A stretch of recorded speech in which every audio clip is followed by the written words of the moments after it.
Welcome to Love and Relo. Happy Tuesday, everybody. This is your host, Ben Cross, and I am with the wonderful Becky Woods. How are you today, Becky? Great, thanks. Great to be with you today. And where are you right now, Becky? I'm actually working from my home office. My main headquarters is in northern New Jersey, so right outside New York.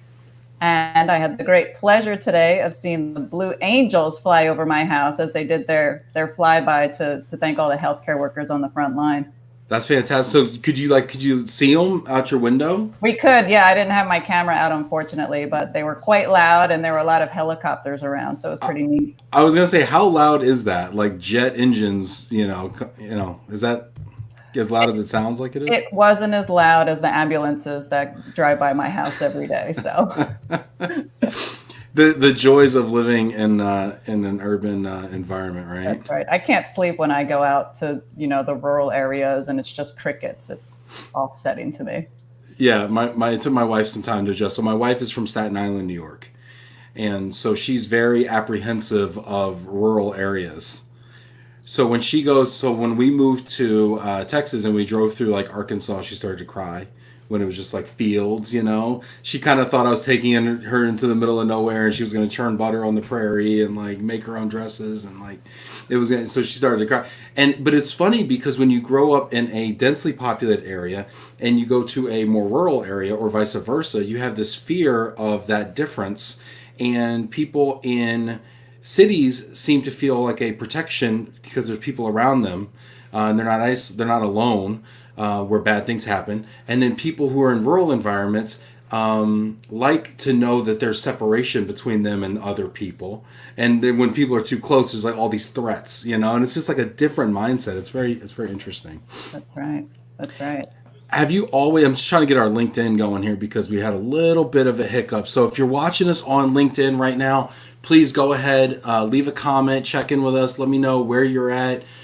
Shout out your company. I want to give some shout outs. Also drop some questions in here because this is going to be kind of a Q&A dialogue kind of thing. You know how we do. It's a community dialogue. We will be taking questions oftentimes towards the second half of the show. So I do want to go ahead and give shout outs. Also, if you're watching us on Facebook or YouTube right now, also let me know where you're at and hit that like button, hit that applause celebration button, all that kind of stuff. I love seeing the little emojis fluttering up from the bottom.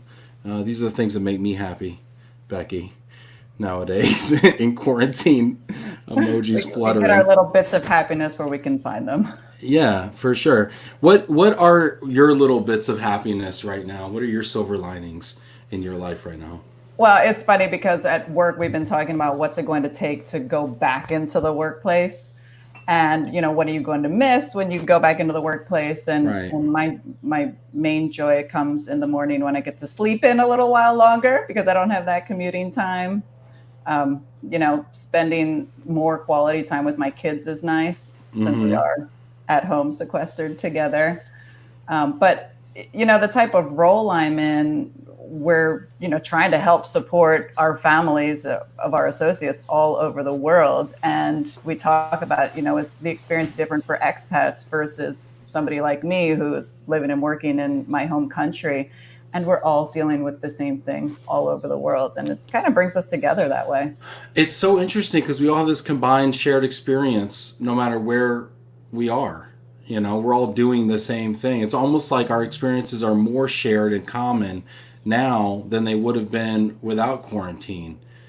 And we're all going through this newness together and this like new normal together and this issues with boundaries. I was on a like a webinar a few days ago, and they were asking like, what are the challenges you're seeing from work from home? And people were talking about like just like boundaries with my family. Like, yeah, Dad's home, but like I'm not here. Pretend I'm not here, and shh, be quiet. I'm on with Becky Woods. This is important. Like, you know what I mean? That kind of stuff, right?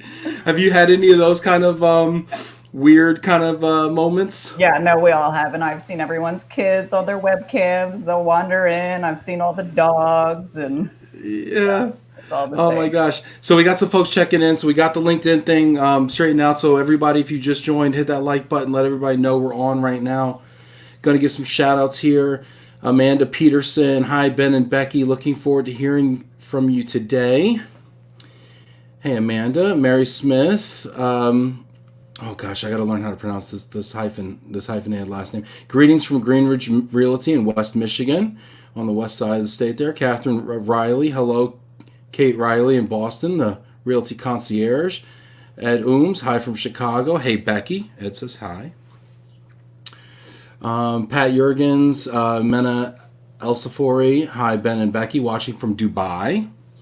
Always love when we get the other continents involved. Carrie Downs, hello from Seattle. Kathleen Baker, hi from Dallas. Awesome. People are checking in. Very cool. Jamie, hi, Ben and Becky. Cheers from rainy Mississippi. It's always supposed to be sunny in Mississippi. Hi, Ben and Becky. Jason Rollins checking in from sunny, finally, Foxborough up in Mass.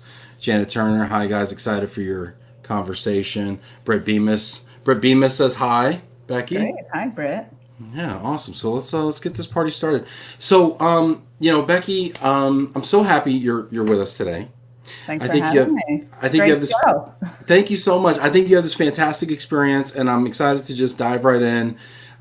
So I wanted to first just kind of talk about the role of mobility programs within an organization, and why they're so important. And I just want to kind of like tee it up that way and just kind of let you go with that.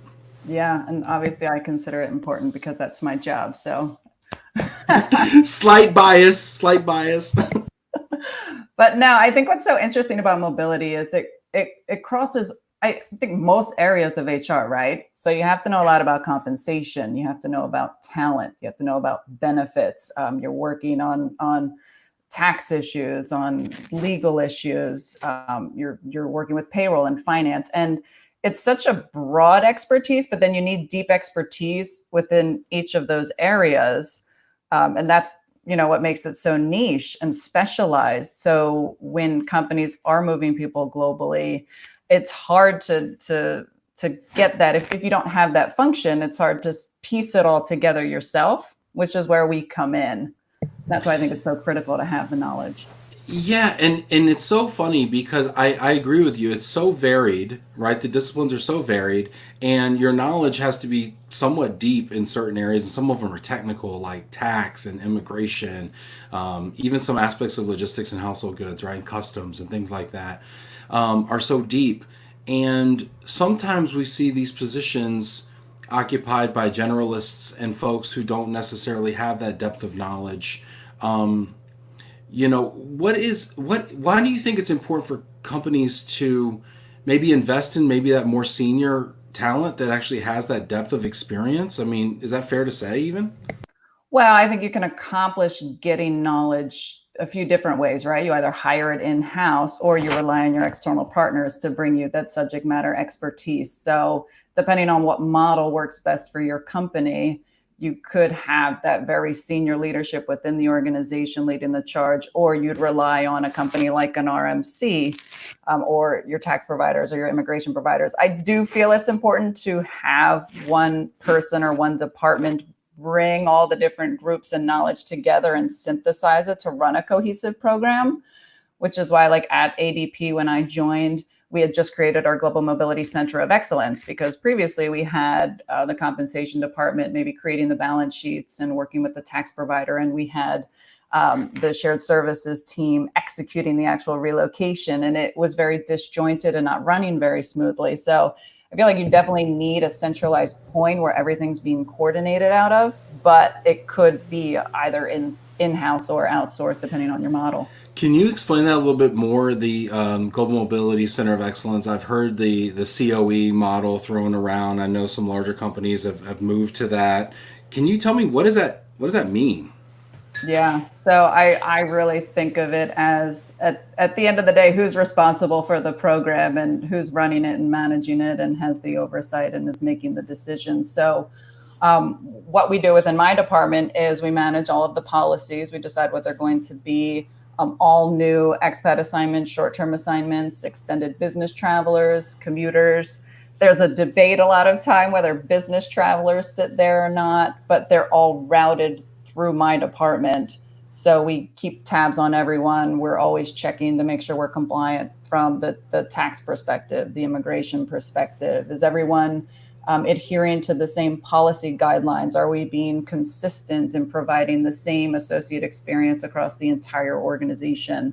We're also managing all of the external suppliers. So I know in some companies, procurement is very involved in the external supplier network. But at the end of the day, it's our contracts, and we partner with procurement. But that's how my department functions. So having a whole oversight. Yeah, and like so you mentioned like you guys kind of moved to that. How long ago? How long ago did you guys move to that model? 3 years, a little over 3 years. 3 years. So, what were some of the strategic objectives that you were trying to accomplish? Because I think there's people out there that are watching, right, and they're thinking, is this something I want to do at my company?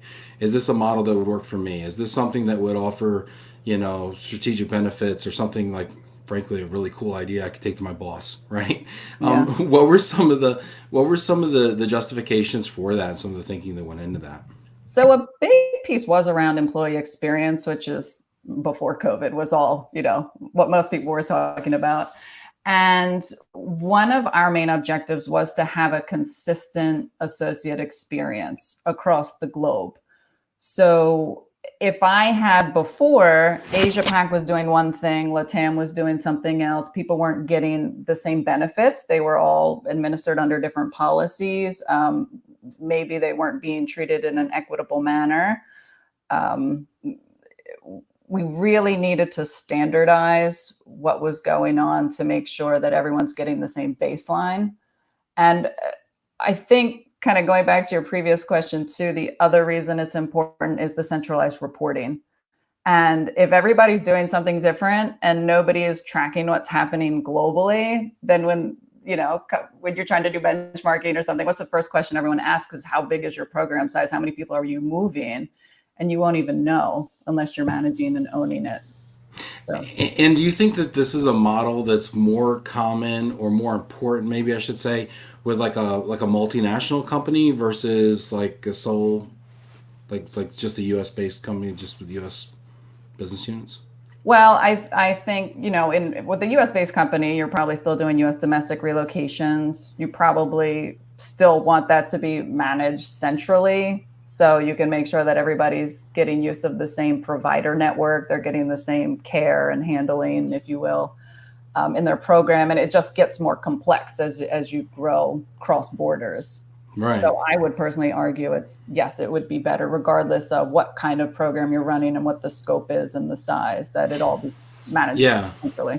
Yeah, and I guess the reason I ask that is because I've heard stories where with multinational companies that have mobility functions in like different countries, and they're like, well, Germany does it one way and China does it another way, and we do it one way over here, and there becomes like some of these kind of border skirmishes between mobility, and whose way is the best way, and eventually it turns into so much maybe conflict, or philosophical differences, that they make a decision. Okay, well, we're going to make one center of excellence that then dictates policy globally, to your point, supply chain, and then rolls up reporting and then kicks it all out.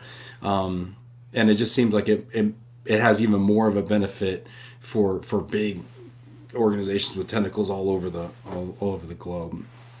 Yeah. No, it's definitely, when you have like a broader scope, again, having everything centralized, I'd say, is even more critical.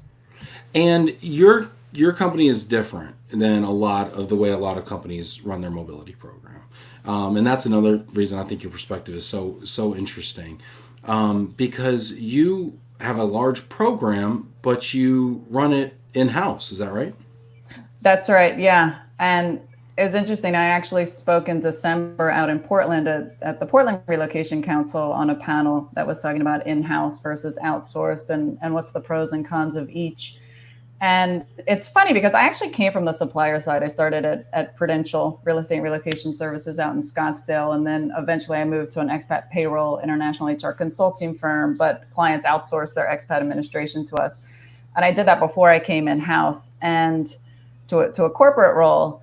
And as I was sitting on this panel in Portland talking about running an in-house program, and some of the questions I was getting from some of the audience was, well, doesn't it take a lot of work? Like, you have to do all of that yourself.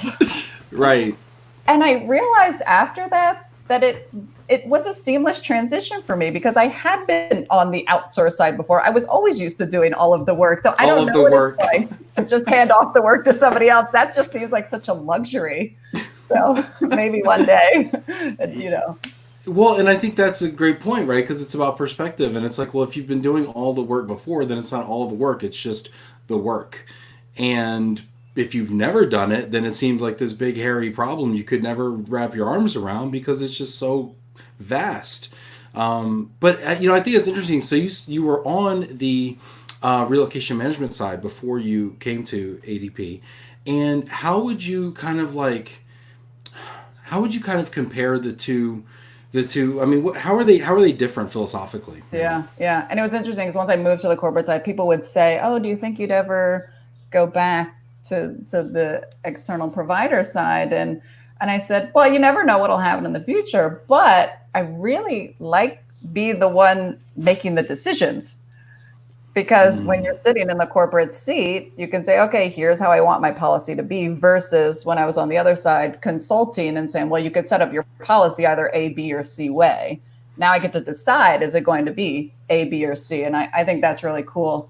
But it has been very interesting to see both sides of it, because, for example, sitting in my seat, you deal with things like, okay, what's the bandwidth of the team? Okay, if somebody leaves the team, what's the best way to replace that person? What knowledge are we losing? How quickly can we hire somebody and get them trained up? Versus if I know I have an outsourced partner to rely on, and if they have turnover, they're more than likely to be able to fill that spot more quickly with a seasoned expert. So in thinking about resourcing, where can I, get the strongest resources, and how quickly can I get them in times of emergency, like a turnover situation? Also, cost, right? We're always looking at cost. What's more expensive? What's cheaper? When you have headcount on your staff, you're also paying the cost for benefits for them. Well, how does that compare to outsourcing to a provider? So there's a lot of different variables you look at when you consider the best fit for your company and how you want to structure your program. And I think that's an interesting, I want to go down that path with you too. Like, how do you consider which is best for you? But we have a ton of people who are checking in right now. We got 47 people on the LinkedIn Live, another 8 on the Facebook. So I want to check in with folks and kind of honor these folks that are leaving comments here for us before we go down that path. Javier Cepeda, hi from Vancouver. Hey, Javi. Alexander Kessler, hi from Richmond, Virginia. Doug Powers, hello from the Smoky Mountains. Smoky Mountain Park soon to open up. Simon Johns, hi from the UK. Hey, Simon. Gotti Bendis, joining from Montclair, New Jersey. Keep up the great work, Ben. Thank you, Gotti. Lynn Greenberg, another New Yorker. Hey. Kathy Haney. Go Becky. Gotta go, Becky. Isn't it fun when you just get to do this and then people are like, hey, go Becky. It's like, all right, let's do it. Diane Rizzo, hi from Wilmington, Delaware. David Murray, hi from London, UK. Gabrielle Bachhuber, great discussion so far. Love the perspective, Becky. Thank you, Ben, for arranging and moderating this excellent session. Well, hey, you know what? It's not over yet. It could go sideways. Nitesh Malhotra, hi from Boston. Hey, Nitesh. Diane Rizzo, I think it's a great way to handle relocation. So Diane's saying she likes the model that you're discussing. And I want to get more into kind of the pros and the cons, and if it's right for you or not. I think that's a really interesting discussion, because things are predominantly outsourced and managed, it feels like. Now, I think if you were to look at all companies down to the 3-person law firm that moves a partner every 4 years to Amazon, the biggest companies in the world, you'll find maybe more of a even split. But the larger, more mature relocation programs oftentimes are outsourced. Now, you've been on both sides of that. What do you think some of the pros and the cons are from both approaches? Yeah, I think one of the main reasons at ADP we kept it in-house was there's such a strong culture at the company of hand holding and making sure that there is that very strong employee experience. And we were finding that when we have that direct relationship with the associates and they can come to a colleague and say, here's what's going on with my relocation, can I talk to you about the support I'm getting? They do end up having stronger satisfaction at the end of it. So I feel like that's been a real main driver at ADP for why we've kept our program in-house, and the type of counselors that we have. We evaluate everybody, and we actually even do this on the client side with the NPS score, the Net Promoter Score.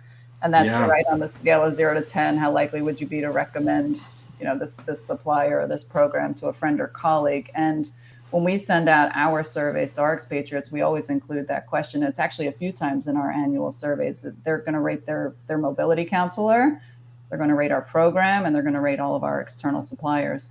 So, well, and that's interesting too. And I just want to hop in here because I want you to continue this thought, but I think Net Promoter Scores is so interesting, especially for relocation. And when you're considering your talent brand and your relocation brand, and the fact that you're oftentimes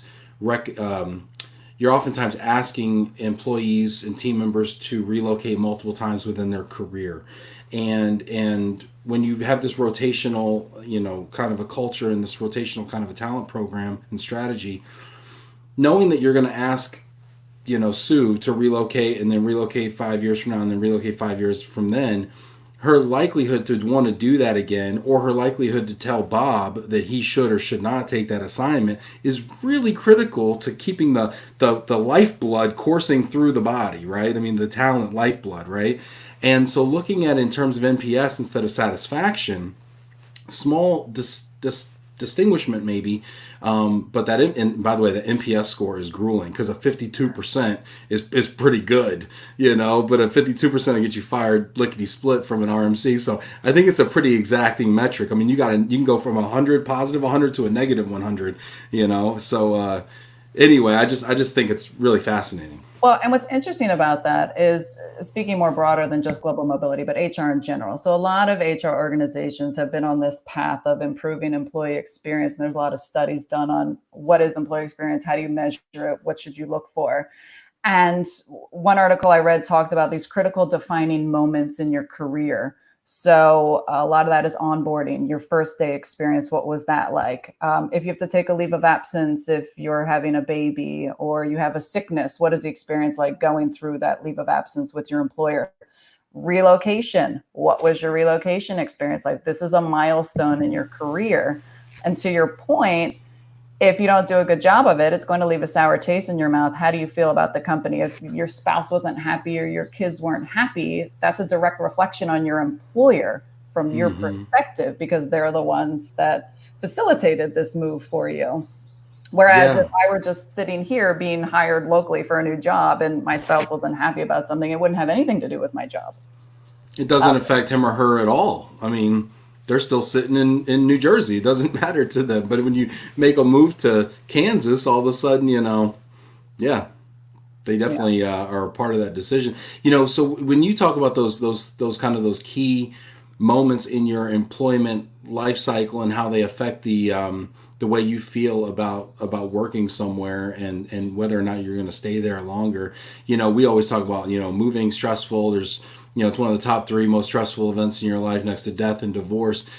But there's also these kind of stressful moments in your career that you just described, right? Onboarding, how well are you received? And we see these pictures on LinkedIn of people's laptops set up so nice and they got their company coffee mug and they got their t-shirt and they're like, I love my new job, And but people that are winning in this talent environment, or at least this pre-COVID talent environment, are nailing these points, and they're creating this hiring brand and this talent brand that's so critical.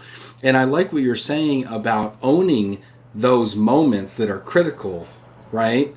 And making it a strategic advantage instead of maybe outsourcing it and saying, I don't know, I think it's going to go well.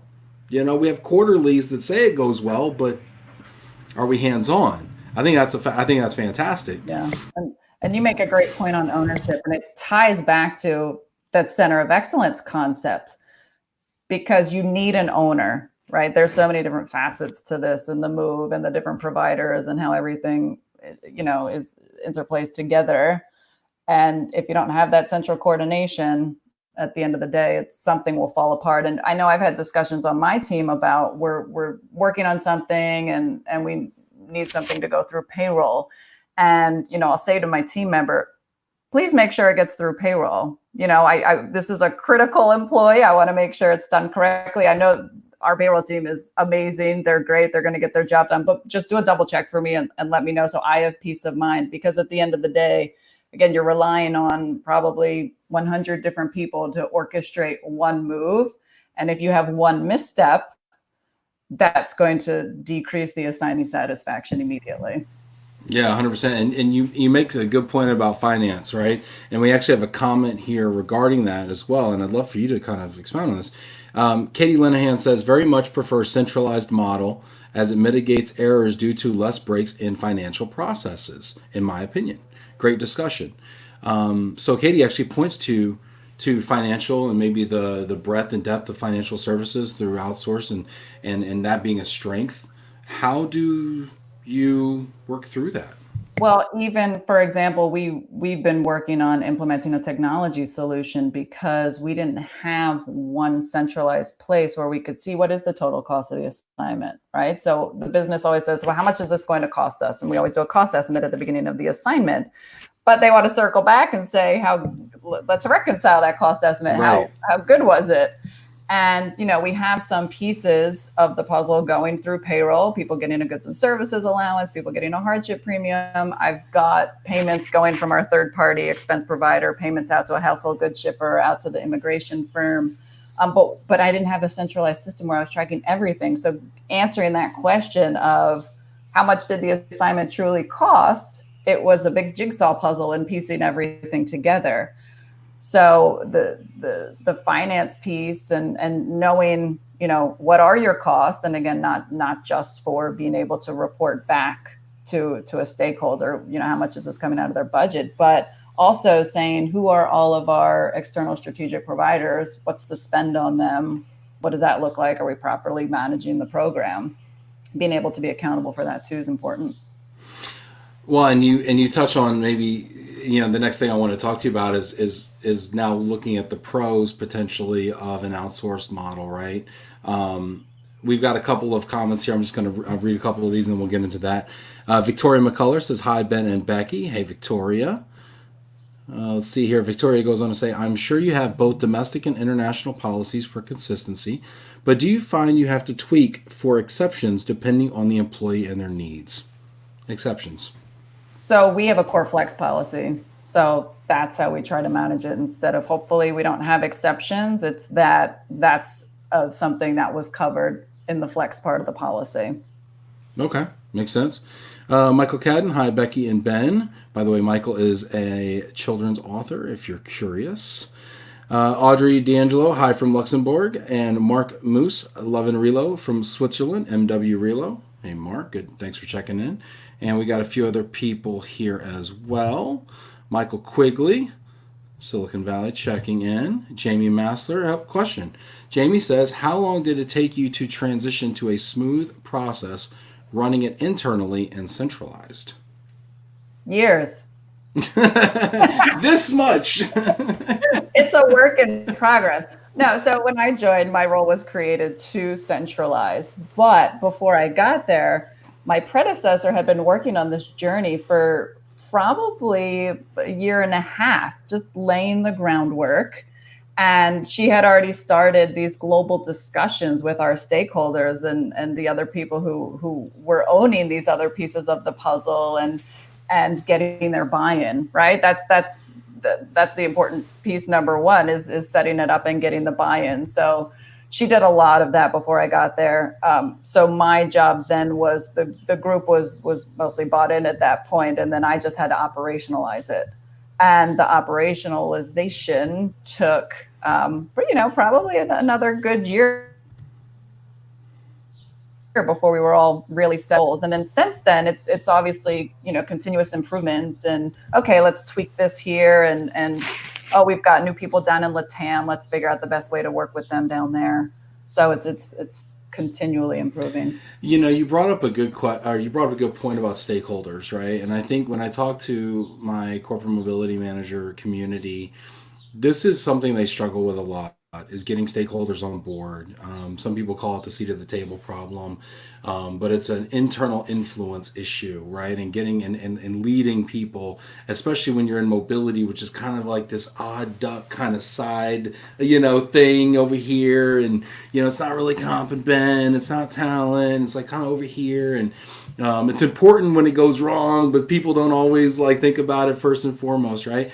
But then getting people strategically aligned within an organization to move in a direction, especially when there's a shift, like a big shift, how do you do that? I think a lot of people could really benefit from some insight on that.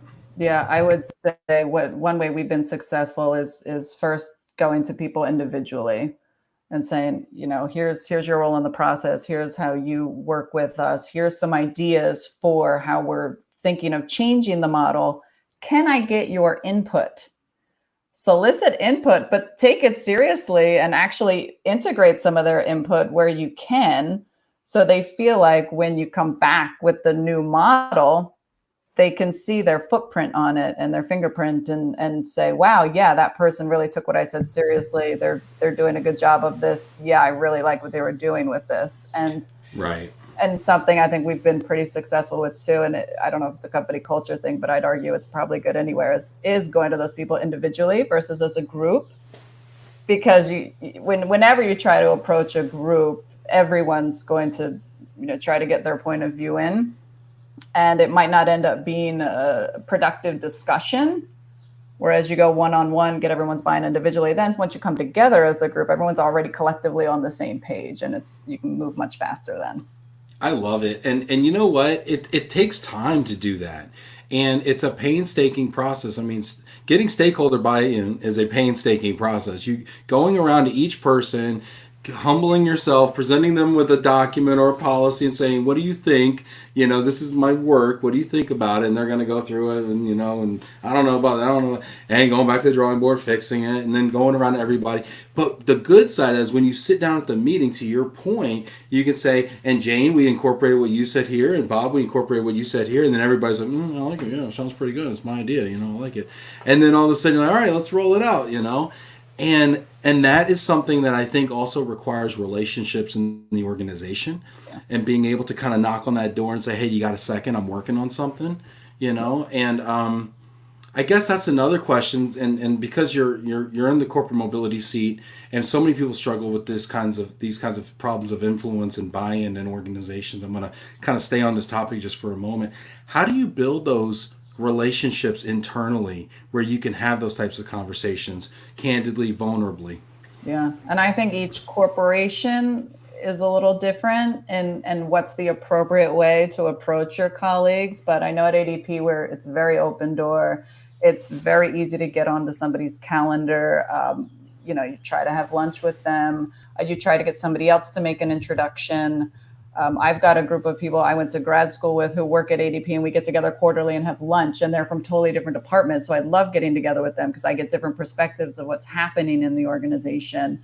I might have my boss make an introduction to somebody who's in the local SHRM group, and I can network with them on certain things. So it's very important at ADP to build those personal relationships, and not even work related, but something outside of work. We've got a lot of these business resource groups where they are specifically ADP networking groups, and there's a Hispanic group and an Asia group, and they're the ones that throw like the Diwali celebrations. But the point is, get out of your office, go network, go meet other people.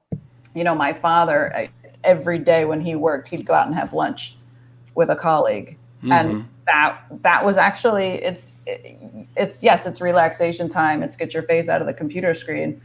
But networking is a huge component of the job, especially as you get more senior, because what is most important is the relationships, and how do you leverage the relationships, and how do you get the information you need, or the work that you need to get done, you need to leverage those relationships to do that. So yeah, I agree. And as I've gained experience, sometimes I realize it's not the quality of my ideas, but the quality of my relationships that really gets things done. And lunch is an opportunity every single day to form that relationship. There was a book, it said something like, it was titled Never Eat Lunch Alone or something. Mm. And it's like each lunch is an opportunity to build that relationship. And I think so many times we think that we're nose to the grindstone and being a good soldier when we buckle down and hammer out those emails, but it's sometimes disengaging and engaging with people in a real way. And they call it, breaking bread is a euphemism for getting to know people for a reason, and there's something to that. So Yeah. And we haven't even talked about it from the cultural lens, right? Because depending on what country you're from, what culture you are, there's different successful ways to form those relationships, right? So when we were working on building out our COE, we had to partner very directly with our colleagues in France.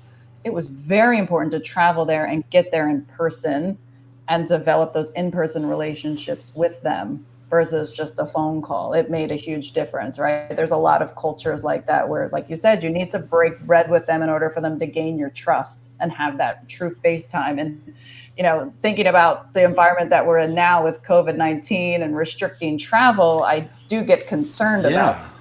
Well, I was going to ask you about that, right? So, I mean, a lot of what we do kind of is an extension of travel, right? And so, with travel restrictions, I mean, how do you see that playing out, and what's that going to do to mobility? I do think there could be a path where we do see a lot more remote work being done. And what has ended up happening as a result of this is we're getting a lot of queries where, I had, for example, somebody employed by a US office, but maybe they're getting stuck in another country because borders have closed. And they say, is it okay if I work remotely here in this country until the borders open and I can get a flight back to the US? And it's a compliance question, right? You have to look at immigration, you have to look at tax, payroll, all those considerations.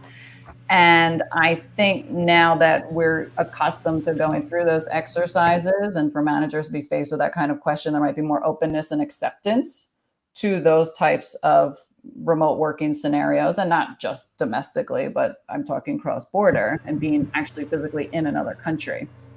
So I think we'll see more of that. They say our long-term expat assignments going to go down because people are realizing, you can get a lot accomplished with video calls. I haven't seen that. We're still planning a lot of moves. Like everybody's very eager to get back on the road again. So from my perspective, what I'm seeing at ADP, I don't see a slowdown from that. Do you think that that's like that mindset's been changing like on a week by week basis? Because a month and a half ago, coronavirus is a punchline to a joke. A month ago, it's a punch to the gut. It's total showstopper. 2 weeks ago, I'm starting to be like, are we at the peak? Now I'm like, I might see a light at the end of the tunnel. I don't want a second spike, but I might kind of sort of maybe I am going to go to ERC in October, and like I'm getting kind of hopeful, and spring is springing outside, and the sun is out, and I'm like, gosh, maybe we're going to be able to emerge. Are you seeing this evolve like rapidly, the outlook on this year? Right. So in the beginning, the discussions were, oh my gosh, borders are about to close. Should I go home? Should I terminate my assignment early and go home? There was a lot of that. Then it was, okay, hunker down in place. Like you are where you are, stick it out, and we'll see what happens when economies reopen. Now we're talking about reopening. And I feel like we are going to see a lot of moves that are going to try to happen in the summer when probably we are down on the other end of that peak, and schools haven't started back up again. But then, right, they're talking about now, okay, October, November, are things going to spike again? And my concern are the global moves. Like I said, US domestic, you can probably get those moves quickly done in the summer while people are more feeling freer to move around. But the global moves, if I've got to wait for people to get visas, so the immigration offices are closed right now. So once they reopen, say June, it takes 2-3 months to get a visa somewhere. Then they got the visa. Now I can schedule and move out the household goods. The family can move. We're talking August, September. But then if the virus is going to peak again, are they going to close borders again? Are they going to close immigration offices again? Are these people going to want to be settling into a new country where they don't know the medical system well? They might not speak the language well. They don't have a family support network nearby. Are they going to want to be there if the trajectory goes back up again? Maybe not. So we're starting to have those discussions. And what's the plan B if the family can't get there by August, September? What are we going to do? We've been so now that we're on the COVID-19 topic here. You and I kind of discussed an audience poll question. I've been liking to do these that's my Texas coming out. I've been liking to do these poll questions where we get people involved here, and I wanted to ask a question about increased costs due to COVID-19. Are you seeing increased costs due to COVID-19? I'd love to see audience, the folks out there watching right now. We've got about 37 here on LinkedIn right now. I'd love to see you answer this question. Are your internal stakeholders, your bosses and other people's bosses, are they questioning the additional costs that are being incurred due to COVID-19? And yes, no, we're not seeing increased costs. I mean, these are all acceptable answers, but I'd love it if you just in the chat real quick go down, and I'd love to just take a temperature here of the folks that are watching this right now. And I'd like to ask you, Becky, are you seeing increased costs, and are they being questioned? Yeah, I mean, there's definitely increased costs, right? I mean, there's more temp housing. We're making some tweaks to our U.S. domestic program for people who are in the middle of home sale, home purchase. And what we are proactively bringing it to the business and saying, okay, either you definitely have these costs or you may have these costs. We're continuing to assess as the situation evolves. Nobody's questioned it. What can you do, right? Well, what can you do? But at the same time, you're seeing increased costs. You're also seeing a huge hit to revenues in a lot of businesses. Now, some businesses, fortunately, like there's healthcare and some others that aren't as hard impacted, but even healthcare, you're seeing due to non-essential surgeries and procedures, you're seeing that go down too. The revenues go down over there as well. But it's a tough time to have increased costs when you're having a near-term decrease in revenue, and you don't know, is it going to be a V bounce back? Is it going to be a U? Is it going to be a U with a lower baseline economy? What does the future look like? And so when those questions are being asked to you and you're presenting those to the business units, do they push back? I mean, what are the explanations you're having to give, and are they buying it? And maybe what are some of the conversations we can be having and Global Mobility Managers who are watching this can be having? Yeah, well, I'd say even we're going through proposed scenarios and saying, okay, I'm repatriating somebody right now, but there's somebody that lives in his house, so he needs to kick them out. But you can't technically kick anybody out right now because of COVID-19. So can we just pay them some extra cash to incentivize them to vacate? Because if not, I'm going to have to pay for 6 months of temp living for this person to be somewhere else, and their kids aren't going to get into the school that they want to. So by presenting scenarios and showing, yes, it's going to cost something, but here's the cheapest cost alternative, then they're more likely to get that buy-in. That's a great tip. So instead of saying it's going to be another 10 grand, say it's going to be 10 grand or it's going to be 3 grand over here, and here's the story behind it, and here's the contingencies and the if-thens, and then people can wrap their head around it, I think, a little bit better.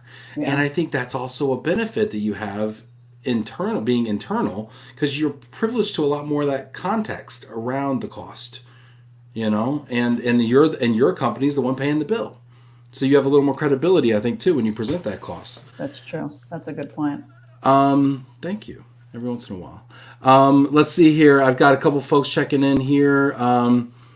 Holly Hollow from Atlanta, Christian Huferlu, Sharon Pfeffer, hello from Houston, Mark Moose. Preparation and inclusion is key, and also to involve key external partners when we're talking about buy-in. Culture matters, says Christian Huferlu, the culture guy. Most of our expat clients on assignment are accepting that their lives are abroad now and for the foreseeable future. Pat Jurgens, questioning lower productivity. Okay, so they're not questioning increased cost, but lower productivity. Mark Moose, social distancing means more cost. Able recovery.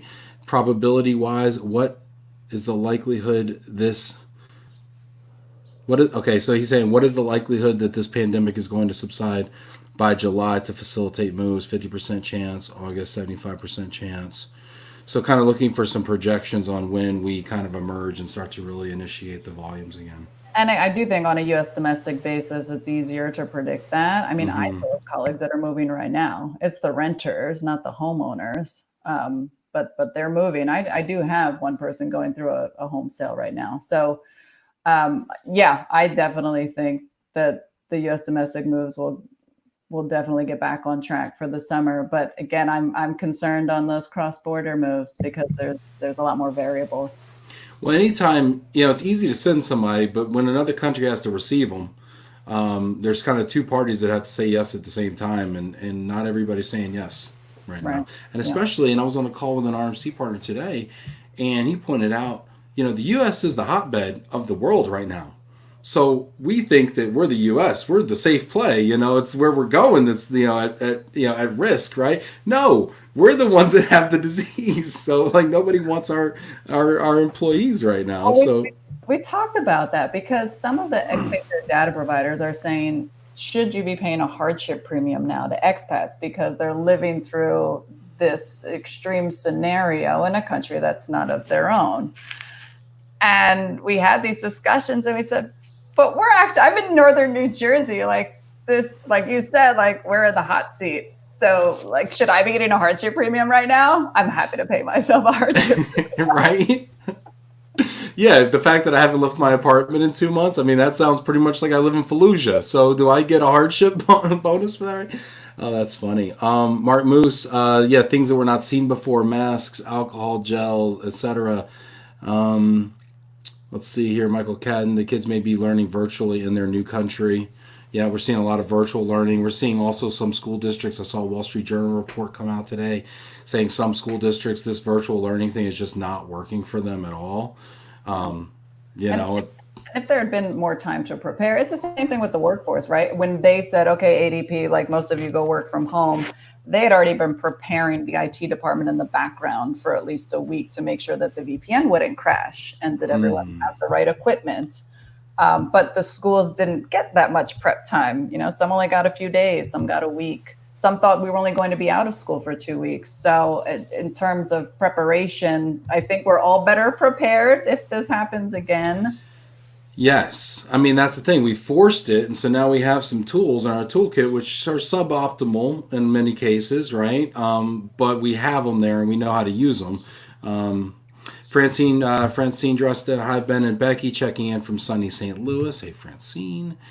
Jamie Masser, how do you survey your employees when it's handled internally to get honest feedback? That's a great question. And we have mulled that over ourselves as well. And at the end of the day, we have very open rapport with our associates. We're very close with them. We've developed great relationships with them. And I honestly don't think any of them are shy in giving us their feedback. When we get the surveys, usually you can tell based on the comments, who may have said what based on your knowledge of their move. But we always do, in-person check-ins anyway, and over the phone, and be it semi-annually or annually to say how are things going. So are they anonymous then? I mean, they're technically anonymous, but Okay. I think like I said, from some of the comments, you can kind of figure out, you can assume who it more than likely is. Right. Right. Yeah. Becky would not approve my extension on my temp living in St. Louis. I can't stand her. I don't know what's wrong with her. Very open and honest feedback. Odette Carmi checking in Boston. Jamie, yes, about the increased costs and things like that. So I want to go back to something we kind of touched on before when we were weighing the pros of the in-house managed program. And I think there's a lot. We talk about culture, we talk about communication, we talk about accountability. But you also were on the other side of it. And most people watching this who manage a program do outsource. That is kind of the MO right now of preference. What are the positives there do you see compared to a in-source program? Yeah, I think you have that subject matter expertise right on hand all the time, right? That was one of the things I kind of touched on. If you have internal turnover in an organization and you lose that subject matter expertise, what do you do if you can't quickly hire? But if it's outsourced, you can quickly replace that position. You also already have a strong network in place. So if all of a sudden my company says, okay, we're going to expand broader into Africa and we're going to go into a country I've never been in before in Africa, I now have to learn everything about that country. Immigration requirements. Can I ship household goods shipments in before the person has their work permit approved? Can they move before their work permit's approved? What's typical housing costs? I have to learn all of that stuff myself. Whereas if it's outsourced, you already have that knowledge and that expertise there, and it's probably a faster ramp up. Well, you assume they have it because they also may not have anybody going to that country in Africa either. And they may have to be learning the same way you would, right? Which is basically a phone call to your provider saying, tell me about this country in Africa. What do I need to know, right? Yeah.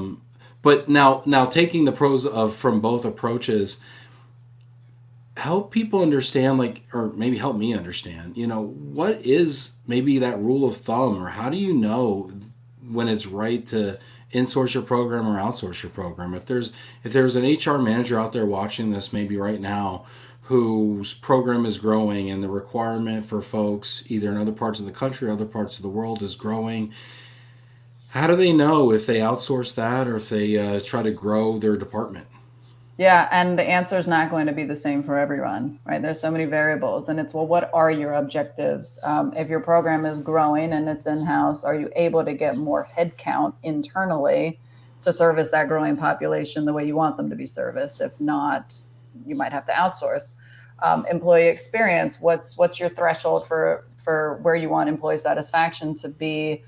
You can achieve very high employee satisfaction with an outsourced program, but you might have different relationships with your providers or different SLAs or KPIs or different types of check-ins with them, or milestones, areas where you need to be looped in and consulted on, and measures you put in place to keep satisfaction high. So how do you measure employee satisfaction? Do you need an in-house program to get it, or have you set up appropriate measures so you can still achieve that on an outsourced basis? And HR folks that are watching this right now heard you say increased headcount, and they probably gasped, right? They're like, I'm just trying to keep my job right now, Becky. Okay, I'm not trying to hire anybody. But how do you know, or is there a number maybe of folks that you're saying, okay, I'm managing this many relocations or this many expats? This is kind of the magic number where it just makes more sense to hire folks than it does to outsource. We've definitely done those analyses where we've had our counselors literally line by line. What does it take to move somebody A to Z? And what are the 100 tasks you have to do to make that happen? And how long does it take? And we look monthly at these metrics to say, what's the volume? What type of move is it? A long-term expat assignment is way harder to move than a U.S. domestic renter move, right? So what's our volume? What type of move is it? How many counselors do we have? Is the work evenly spread? And we can see the trends, and we can see, okay, if we're getting in over our heads and our counselors are slammed, that's when you start having those discussions. Do you bring on a contract worker? How do you supplement if you can't hire a full-time employee? You get a Yeah. contractor, or you look to an outsourced partner to help. This is a great discussion. I know that we're running out of time here, and I want to be respectful of your time, and I appreciate it so much that you've taken time to kind of share your perspective and help us understand, just help us understand so much. There's a lot of really good stuff here, Becky. Thank you very much. I wanted to ask you before we depart here, is there anything you want to share with folks? Anything you want to leave us with? No, I mean, I think I love global mobility, right? I mean, I really spent my time figuring out, what do I want to do with my life? And I discovered global mobility, and as part of kind of my evolution and growing up in the industry, that's why I started at an RMC, because I really wanted to understand, what does it take to move somebody A to Z? And I feel like I got that good kind of grounding in how it works. And then I said, okay, this is great, but now I want to be involved in more strategic initiatives. I want to build a policy. I want to run a program. And that's kind of how my career has evolved. And I do hear from people occasionally that say, well, I'm an immigration lawyer, but I'd like to go into the corporate mobility side, or, I have this kind of job, but wow, global HR seems really cool. How do I get into it? And I encourage those people to explore all the different areas of global HR, because you could go be a cross-cultural trainer. You could be like, I feel like when I retire, it would be so cool to be a destination services provider and like help people settle in. I know it can be very stressful, but it's also really fun. I mean, that's what I always loved about the job, was helping families move. Like you said, it's just one of the most stressful things people go through, and moving to another country where you don't have the network, you don't know the language. I mean, I love it. I think it's a really cool adventure and cool experience. And I've personally done it myself. So helping others do it is really where, I get the joy from it. And, if that's something you really want to do, like I said, explore all the different areas that there are, because it is very deep and broad. So that's the one thing I'd say. It's always a new and exciting venture in our world. Yeah, well, that's a great place to leave it. And thank you so much, Becky. I appreciate you sharing the fruits of your exciting adventure with us. And have a wonderful rest of your week, and stay safe there in Jersey. And to everybody out here watching, thanks for tuning in. I appreciate it. We got a great lineup this week. We got some really cool people coming on. So stay tuned to Love and Relo. Lots of cool announcements coming up as well. We got a book club, book of the month announcement for May. We're also going to be working on some Mobility Jeopardy coming up. So all sorts of really cool stuff. Becky, thanks so much for being with us today. I appreciate it. Thanks for having me. Good to see you. You too. Thank you. Thanks. Bye.